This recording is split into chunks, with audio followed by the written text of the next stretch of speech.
ఎన్ని లక్షల డబ్బులు సంపాదించినా కూడా వృధా అవుతుంది. కాబట్టి మనం ఈ రోజు నుంచి అయినా మీరు ఇప్పుడు ఈ మేళకు వచ్చిన తర్వాతనైనా పెట్టండి. ఇప్పుడు ఇంకొకటి వ్యవసాయంలో కూడా మీకు కొత్త వంగడాలంటే ఇప్పుడు బాయిలర్ చికెన్ ఉంది, ప్రతి ఒక్కరికి తెలుసు. ప్రతి ఇంట్లో ఐఫోన్ ఉన్నది. మనకు వచ్చే మన పిల్లలు 6 సంవత్సరాలకు 7 సంవత్సరాలకు మన ఆడపిల్లలు పెద్ద మనుషులు అవుతారు. దేనివల్ల అవుతారు? బాయిలర్ చికెన్ వల్ల మనం వాడే జీనిమామిడిపాడు రైస్. పూర్వము మనకు ఈ సామమసూరి విజయమసూరి అనే బియ్యం లేవు మనకు. ఇప్పుడు ఇవన్నీ వచ్చిన తర్వాత మనకు అనారోగ్యాలతో పాటు ఆర్థికంగా కూడా నష్టపోతాను. ఇలా మీరు 40 క్వింటాలు 50 క్వింటాలు పండించి ఒక అమ్మాయి డెలివరీ కావాలంటే హాస్పిటల్ ఎంత ఖర్చు అవుతుంది, ఒక ప్రెగ్నెన్సీ కావాలంటే ఎంత ఖర్చు అవుతుంది, ఒకసారి మనం హాస్పిటల్ పోతే ఒక కిడ్నీ ప్రాబ్లం అయితే ఎంత ఖర్చు అవుతుంది, ఒక లివర్ దెబ్బతింటే ఎంత ఖర్చు అవుతుంది, మానసికంగా కుటుంబం ఎంత ఇబ్బంది పడుతుంది. ఇంతకుముందు మన అజయ్కు మనం తలగోరు పెట్టడానికి మనం మిగిలినాం. ఇప్పుడు మన ఉన్న పిల్లలకు తండ్రులు తలగోరు పెట్టే పరిస్థితి వస్తుంది. ఈ మందుల కూడా తినడం వల్ల మెంటల్ గా మైండ్ మ్యాచర్ అయితే లేదు. ఒక పిల్లగానికి తండ్రి చెప్పే పరిస్థితి లేదు.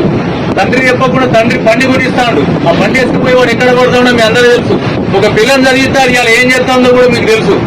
ఈ పరిస్థితులలో మీరు ఈ రోజు నుంచి అయినా కొంచెం ఆలోచించుకొని ఈ జీనుమాడిపాయిడ్ రైస్ అనేది యూనివర్సిటీలో తయారైన విత్తనాలు కాకుండా మన తాతల తండ్రులు కొన్ని విత్తనాలు తయారు చేయించారు. మీ అందరూ తెలుసు. ఇంతకుముందు మన ఆనకాయ ఎట్లా ఉండేది?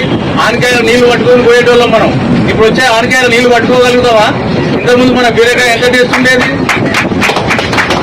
ఇంతకుముందు మన రాములకాయలు పచ్చిమిరపకాయలు పోలించుకుంటూ రోడ్ల నూరుకుంటే ఎంత టేస్ట్ ఉండేది?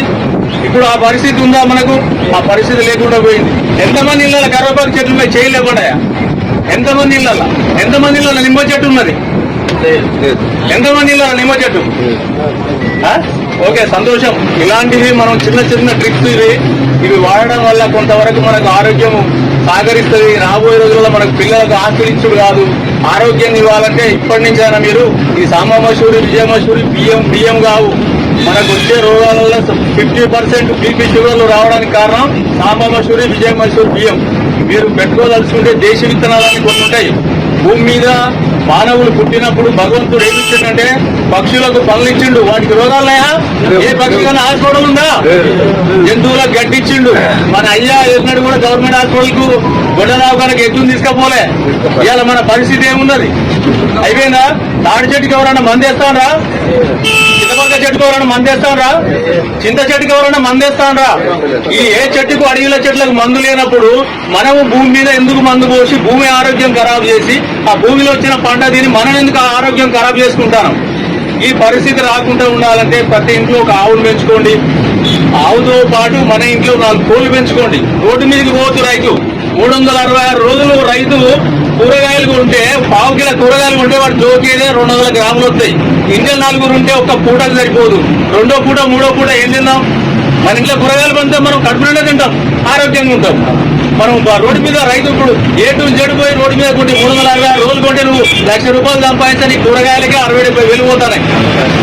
మనకు పల్లెటూరు నుంచి పాలు సిటీకి పోవాలి. సిటీ నుంచి వచ్చే పాల ప్యాకెట్ల కోసం మనం లైన్లో నిలబడతాం. మన ఊళ్ళో మొత్తం కొడితే మనకు పక్కింట్లో ఒక చెంబడు పెరుగు దొరుకుతలేదు. నువ్వు పెళ్లికి ఆర్డర్ ఇస్తే 10 ప్యాకెట్ల పెరుగు వస్తుంది. ఏడ తయారైతుంది పెరుగు? ఎక్కడి నుంచి వస్తున్నాయి పాల ప్యాకెట్లు?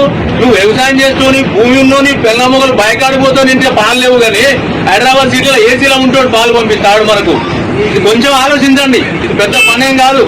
ఒకప్పుడు మాకు అయ్యగారి పెళ్లికి 8 పెళ్లి అయిందంటే బిందెల కొంచెం పాలు మా ఊళ్ళు ఇచ్చేవాళ్ళు.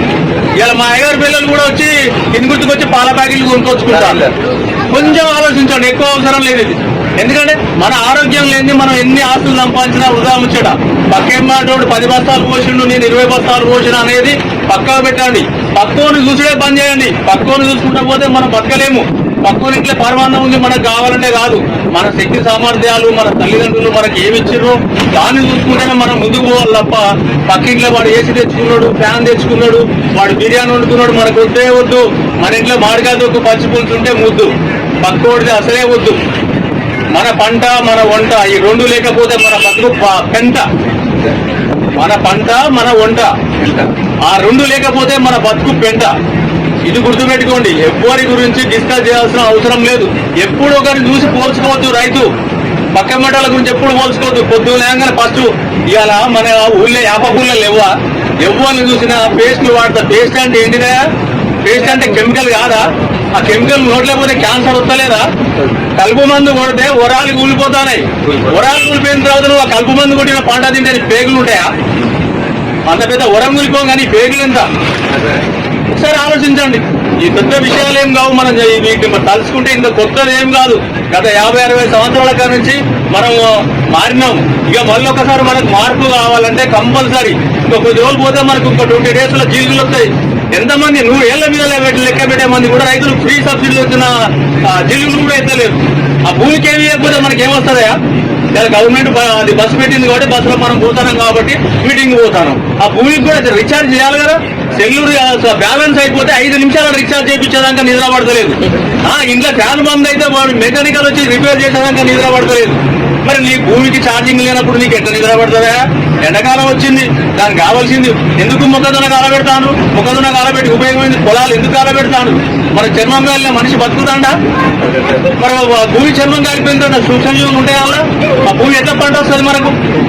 ఇవన్నీ ఒకసారి దృష్టి పెట్టండి. రాబోయే రోజులల్లా మన పిల్లలకు డబ్బులు ఇచ్చిపోతే ఎదవలైతారు. ఇలా చూస్తూనే ఉన్నాం. ఎంతమంది పిల్లలు బాయికాడికి సర్ది తెస్తాను, ఎంతమంది పిల్లలు బాయికాడు రమ్మంటే ఈయనటోడు ఉన్నాడు. వాడు ఏమిటి తయారవుతాడు? బ్యాంక్ అకౌంట్ ఉంటే పైసలు ఇస్తే పోతాడు, బిర్యానీ తింటాడు, బండి మీద పోతాడు, జల్సా చేస్తాడు, వస్తాడు. అయ్య పోయి కొడుకు తలగోరు పెట్టే కాడికి వస్తాడు. ఈ పరిస్థితి రావద్దంటే ఈ రోజు నుంచి అయినా కూడా ఈ సంవత్సరం ఒక 10 గుంటలు పెట్టుకోండి. నా దగ్గర విత్తనాలు, దేశీ విత్తనాలు అంటే మనిషి మనుగడకు పునాది. అవి ఇంతకుముందే చెప్పాను నేను. పక్షులకు, పనులు, జంతువులకు గడ్డించినట్టే మనకు కూడా కొన్ని వరి విత్తనాలు ఇచ్చాడు భగవంతుడు. ప్రతి రోగానికి ఒక విత్తనం ఉంది. షుగర్ కు నవార రైస్ ఉంది. చిన్నపిల్లల ఎదుగుదలకు మైసూరు మల్లిక ఉన్నది, కుచ్చుపట్టాలి అని ఇట్లా రకరకాల పేర్లు ఉండేవి. ఆ పేర్లన్నీ మన దగ్గర ఉన్నాయి. నేను గత కొన్ని సంవత్సరాలుగా చూస్తున్నా, చాలా మీటింగ్ కండక్ట్ చేస్తున్నా. మంచి మంచి సాధువులు, మంచి మంచి ఈ మన ఆర్గానిక్ వ్యవసాయంలో ఆరుదేళ్ల దగ్గరికి వెళ్ళిపోయి నేర్చుకున్నా కాబట్టి మీకు నేను మాట్లాడే అవకాశం దొరికింది కాబట్టి మాట్లాడుతున్నా. ఈ సంవత్సరం నుంచి ఒక 10 గుంటల అవకాశం ఉంటే పెట్టుకోండి. ఆ 10 గుంట మీరు వేయకండి. మందులు అవసరం లేదు. మందు లేకుండా దాని రోగాలు కూడా రావు. మీరు పక్కా జీలుగులు వేయండి, నవధాన్యాలు చల్లండి. ఒక 10 గుంటలల్లా మీ ఇంటి మందం పెట్టుకోండి. అమ్మడం కోసం పెట్టకండి. ఆ తర్వాత మీకు అనుభవం వచ్చినాక పెట్టుకుందరు. కానీ ఈ సంవత్సరం నుంచి అయినా మనం మీ అందరితోటి ఈ రోజు నాకు మాట్లాడే అవకాశం దొరికినందుకు చాలా సంతోషపడుతున్నా. అందరికీ నమస్కారం.